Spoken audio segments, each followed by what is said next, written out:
मकर राशि बताते हुए मुझे भी खुशी हो रही है क्योंकि आपके ऊपर से सातवें सदी का तीसरा चरण बहुत ही जल्द समाप्त होने वाला है और आपके जीवन में वो सारे सुख सुविधा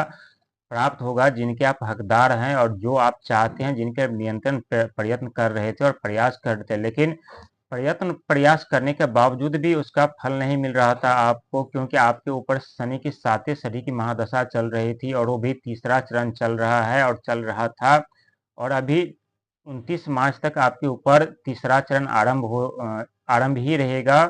और शनिदेव 29 तारीख को अपने खुद की राशि से मीन राशि में प्रवेश कर रहे हैं और वो भी शनिवार के दिन। और शनिवार के दिन आपके ऊपर से शनि की सातवें सदी की महादशा समाप्त हो जाएंगे और आपके जीवन में वो सारे खुशियां मिलेंगी जिनके आप हकदार है, क्योंकि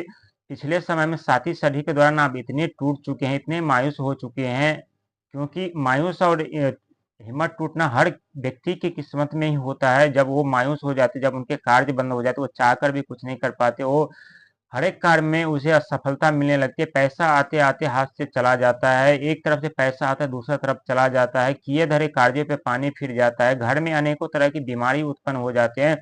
एक की बीमारी ठीक नहीं होती, दूसरी बीमारी, दूसरे व्यक्ति बीमार पड़ जाते हैं, एक समस्या खत्म नहीं होती, हजार समस्या उत्पन्न हो जाते हैं। एक अच्छे कार्य करने के बारे में जैसे सोचते थे वैसे हजारों समस्या आपके सामने खड़ी हो जाती थी, आप चाहकर भी कुछ नहीं कर पाते थे, क्योंकि आपके ऊपर भगवान का वो प्रतिबंध लग चुका था आपके जीवन में, जहां आप निकल नहीं पा रहे थे, कुछ कर नहीं पा रहे थे। लेकिन जो काम आप करते भी तो उसमें आपको घाटा ही लगता था, जहां तक फायदा नहीं होता था, लेकिन फिर भी आप निरंतर प्रयास करते रहे।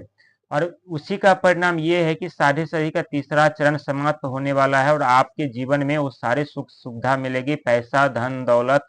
जमीन जथा, कैरियर, यदि आपके घर बनाने की सोच रहे हैं तो घर भी आपको मिलेगा, बना पाएंगे सातवें सदी में, क्योंकि इनकम का जरिया आपका बहुत सारे खुल जाएंगे। जब इनकम आना आपके पास आरंभ हो जाएगा तो ऑटोमेटिक आपके पास काफी सारे पैसे होंगे और पैसे आप अलग अलग तरीकों से इन्वेस्ट कर पाएंगे, अलग अलग तरीके से आप पैसा कमा पाएंगे। तो आपका भविष्य बहुत अच्छा होने वाला है, क्योंकि आप अब अभी के बाद 30 साल तक आप निफिकिर होकर के अपना जिंदगी ऐश मौज की तरह जिएंगे, अपने जीवन में सफलता पाएंगे, क्योंकि आप शनिदेव उनकी महादशा 30 साल बाद ही आपके ऊपर आएंगे। और आप देख चुके हैं कि आपके जीवन में किस तरह से उथल पुथल मचा हुआ था, किस तरह से आपके जीवन में एक पे एक परेशानियां आती थी, अनहोनी घटना,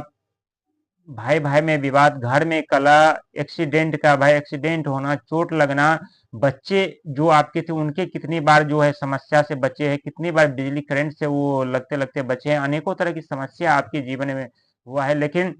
शनिदेव हमेशा, जो दूसरी चरण था उसमें शनिदेव आपके साथ था, इसीलिए आप बहुत जगह ऐसे आप बच भी गए, आपकी जिंदगी ही बचा लिए जहां आपके आपका बचना मुश्किल था, क्योंकि शनिदेव का न्याय का देवता ऐसे नहीं कहा जाता। शनिदेव न्याय के देवता है, वो कर्म के हिसाब से फल देते, वो किसी के साथ पक्षपात नहीं करते। और यही कारण है कि शनिदेव जब दूसरे चरण में आपके साथ थे तो आपका जो आधा दुख था वो अपने ऊपर ले लिया, आपको मुसीबत से बचाते रहे, संकट से बचाते रहे। लेकिन कहते हैं सातवें सदी की महादशा कुछ ना कुछ लेकर जरूर जाता है, लेकिन और वही हुआ आपके साथ कि आपके जीवन में वो सारे सुख सुविधा खुशियां छीन लिए जो आपके पास था। लेकिन जो शनिदेव छीने हैं उसका कई गुना करके आपको लौटाएंगे सातवें सदी समाप्त होने के बाद। आपके जीवन में वो सारे चीज, सारे खुशियां आपको लौटाएंगे जो आप गवा चुके हैं, जो आप खो चुके हैं। आपको निफिकिर होकर के शनिदेव का प्रणाम कीजिए और उनका आशीर्वाद लीजिए। और शनिदेव जो है कुंभ राशि आपके स्वामी हैं, तो शनिदेव कुंभ राशि से निकल के मीन राशि में जा रहे हैं और कुंभ राशि आपके भी स्वामी हैं। तो शनिदेव से विनती करी कि हे शनिदेव, जाते जाते हमारा सारे दुख कष्ट लेते जाए, ताकि हम अपने जीवन में फिर से आगे और उन्नति के राहों पर हम चले, अपने जीवन में सफलता पाए, कामयाब